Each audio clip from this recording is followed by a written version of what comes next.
right, coming up next, it's a welterweight showdown between Nate Diaz and Jacare Souza.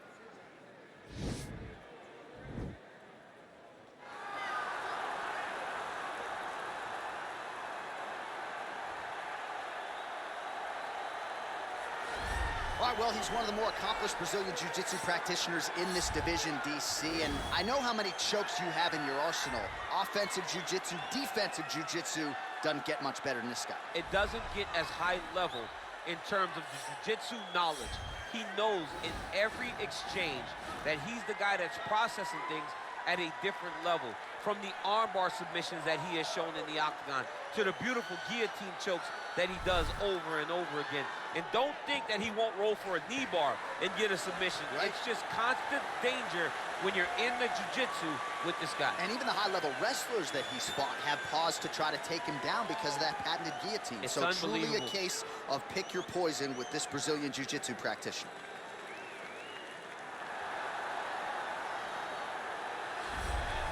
Well, you hear the pop from the crowd, DC, as Nate Diaz gets set to make this walk here tonight. You never know when is going to be the last time we see this guy compete, but there's a lot to like when we see Nate Diaz in the octagon. Nate Diaz is a savage, a guy that just epitomizes fighter. From the attitude, the walk, the music, everything tells you that when Nate Diaz shows up, you're getting ready to watch a fight. A fantastic striker and a great jiu-jitsu practitioner. Yeah. Nate Diaz is just a well-rounded fighter and one of the biggest stars in the UFC. We've seen the Stockton slap before. I'll set the total. It's just so disrespectful. Over under 1.5. So you think he throws it tonight? It's just so disrespectful, but it's so Nate Diaz. All right, we'll see if he invokes the Stockton slap here tonight, but Nate Diaz is back, and hopefully in a big way for his supporters around the world. Our tale of the tape for this welterweight fight. Diaz is 35, Souza is 40. Diaz will have a 4-inch reach advantage. And now for the official introductions, the veteran voice of the octagon is Bruce Buffer. Ladies and gentlemen, this is the main event of the evening. When the action begins, our referee in charge of the octagon, Dan Murgliata.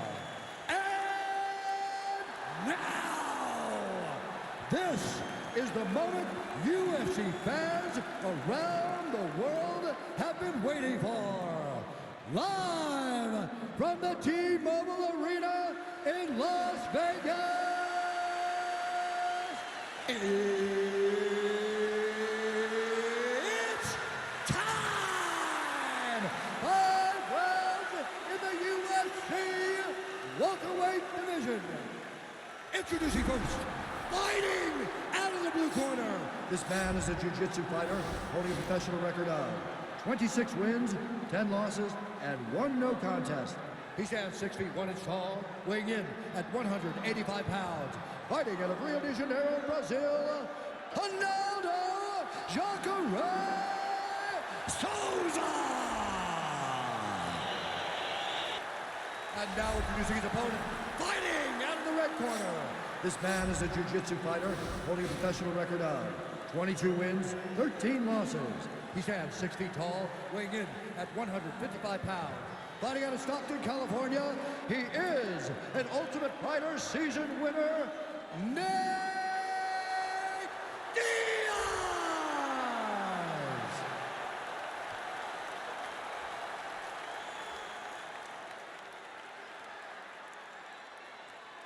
All right, good thing to lose in the locker room. I want you to obey my commands at all times, protect yourself at all times. I want a nice, clean, safe fight. Touch gloves, back your corners, come out fight.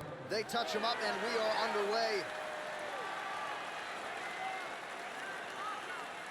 You ready?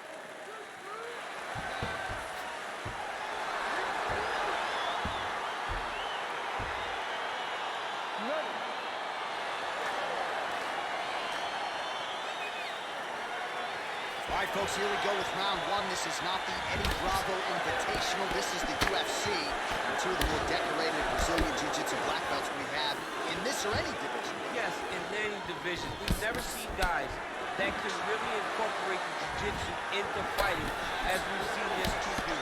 But who's going to make a mistake? Who's going to leave an arm out there to get grabbed? Who's going to leave their neck out?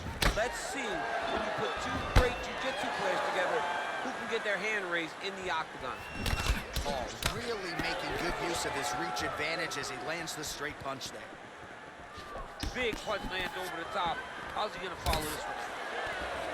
Oh! Oh!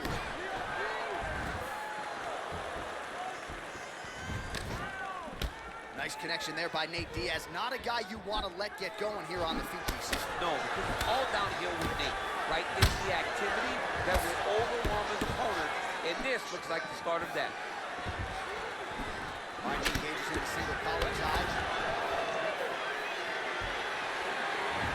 Throwing that jab, no good. One takedown is easy to defend. When you start stringing them together, is when guys struggle. All right, good movement by him here on the ground. He really is a master of these transitions. He is a master of movement on the ground. You never know where he's going to be. All right, we'll see if he can apply pressure inside his opponent's guard here, DC. Well, you know, I don't like the gi very much, but I have an appreciation, and a healthy one, for these type of transitions. You can tell he's been in the gi at some point in his life with the way that he moves so freely. I'm skipping jiu-jitsu next week, too. Well, these are some excellent ground and pound strikes here, DC. There's an efficiency with which he operates in these situations. He knows exactly when to throw, exactly when to hold, and it's allowing him to really control the grappling aspect of the fight. There's a song there, right? Know when to hold him, Know when to hold him, yeah, absolutely. Oh, wow, oh! You gotta recognize that when a guy starts to put his feet on your hips, you gotta move him off, then you gotta cover. You can't be off This to might just be a matter of time.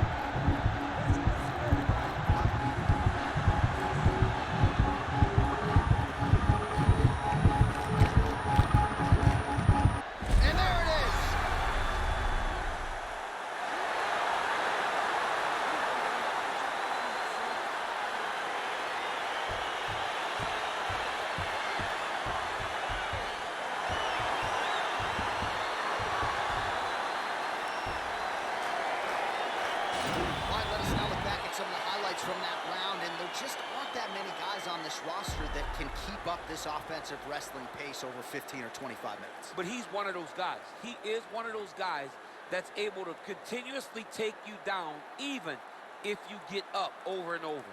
He has this ability to maintain that pace and pressure that he can wear his opponents down. That's why you see him get so many finishes as the fight progresses.